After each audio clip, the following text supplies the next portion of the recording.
Sebuah rekaman ramai dibicarakan warganet sejak diunggah dan beredar di media sosial Telegram pada Sabtu, 23 Maret 2024. Dalam rekaman tersebut memperlihatkan aksi salah satu pejuang dari Brigade Al-Nasr Salah Al-Din yang menargetkan pengeboman pada posisi musuh.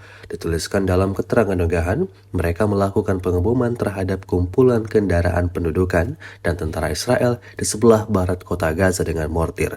Tampak seorang diri, pejuang itu melancarkan aksinya dengan sangat gesit, meluncurkan lebih dari 3 kali serangan mortir. Serangannya ini diklaim tepat mengenai sasaran dan menghancurkan semua yang ada di sana.